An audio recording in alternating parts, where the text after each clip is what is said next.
Hello दोस्तों, welcome. आज हम एक ऐसी चीज को समझने वाले हैं जो अक्सर हम सबको कंफ्यूज करती है। Medical lab reports. इतने सारे नंबर्स, इतने टेक्निकल टर्म्स, समझना मुश्किल हो जाता है, राइट? डोंट वरी, आज इसको बिल्कुल सिंप्लीफाई कर देंगे।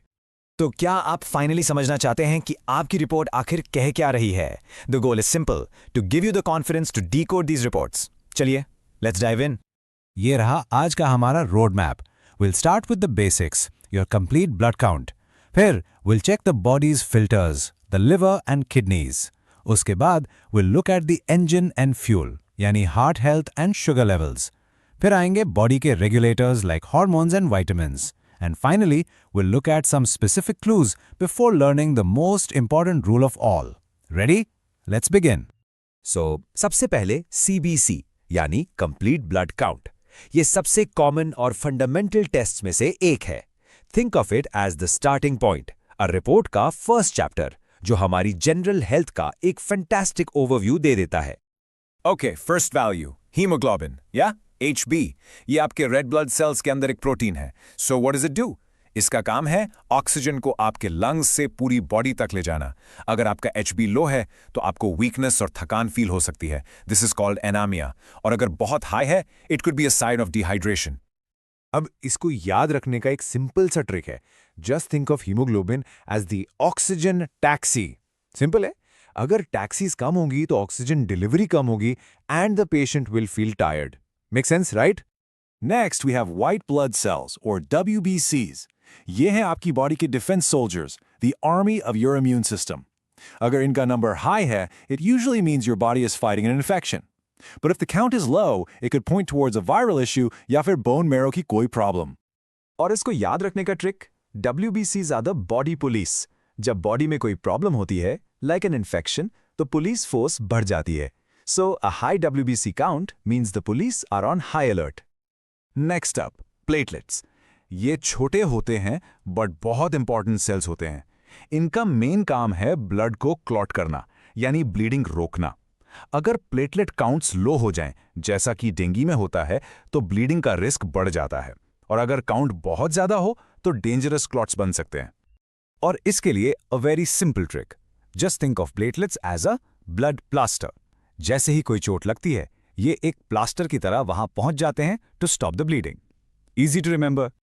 चले, अब CBC के कुछ और इंपॉर्टेंट मार्कर्स को जल्दी से देख लेते हैं। RBC count is the number of oxygen buses. Haematocrit tells you how much red is in your blood. MCV एक RBC साइज मीटर है जो बताता है कि सेल्स छोटे हैं या बड़े। And ESR is a non specific inflammation speed meter. The faster the cells fall, the more active the inflammation. Right, तो ये था blood. Now let's move on to the body's critical processing units, the liver and the kidneys. The liver function test यानी LFT and kidney function test यानी KFT हमें बताते हैं कि ये vital filters ठीक से काम कर रहे हैं या नहीं। Let's start with the liver. Bilirubin is essentially RBC waste. अगर ये high हो तो jaundice दिखता है। SGOT और SGPT हैं leaky enzymes. अगर liver damage होता है तो ये enzymes blood में leak हो जाते हैं। And albumin is a key nutrition marker. Low levels का मतलब liver problem या malnutrition हो सकता है। Now for the kidneys. सबसे important है creatinine, which is a direct kidney filter test. High levels mean the kidneys are not filtering waste properly. Urea है protein waste, यानी प्रोटीन से बना waste product. और यूरिक एसिड अगर high हो जाए तो joint pain crystals बना सकता है, जिससे gout कहते हैं। Okay, so we've checked the blood and the filters. अब चेक करते हैं बॉडी के इंजन और उसके फ्यूल सप्लाई को। This section is all about your heart health and blood sugar control. Let's talk cholesterol. दो मेन टाइप्स आपको पता होने चाहिए। LDL है बैड वाला, सोचो लोड्स डैमेज, क्योंकि ये आपकी आर्टरीज को ब्लॉक करता है। और HDL है गुड वाला, it acts like a healthy dustbin जो आर्टरीज की सफाई करता है। सो सीधी सी बात है, you want low LDL and high HDL। जब शुगर की बात आती है, देयर आर अ फ्यू की टेस्ट्स। फास्टिंग टेस्ट आपका बेसलाइन शुगर लेवल बताता है खाने से पहले। PP या पोस्टप्रांडियल टेस्ट दिखाता है कि खाने के बाद आपकी बॉडी कैसे रिस्पॉन्ड करती है। बट इन सब में perhaps the most revealing test is HbA1c। और वो क्यों? क्योंकि आप HbA1c को एक शुगर मेमोरी कार्ड की तरह सोच सकते हैं। ये सिर्फ आज या कल का शुगर लेवल नहीं बताता। It gives a 3-month average, एक लॉन्ग टर्म पिक्चर आपके शुगर कंट्रोल का। सो द क्रूशियल पॉइंट इस टेस्ट को 1 या 2 दिन अच्छा खाना खाकर चीट नहीं किया जा सकता।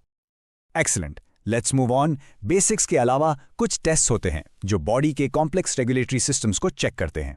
ये हैं आपके हार्मोन्स एंड विटामिन्स जो मेटाबॉलिज्म और एनर्जी से लेकर फर्टिलिटी और बोन हेल्थ तक सब कुछ कंट्रोल करते हैं। तो यहाँ कुछ की रेगुलेटर्स हैं।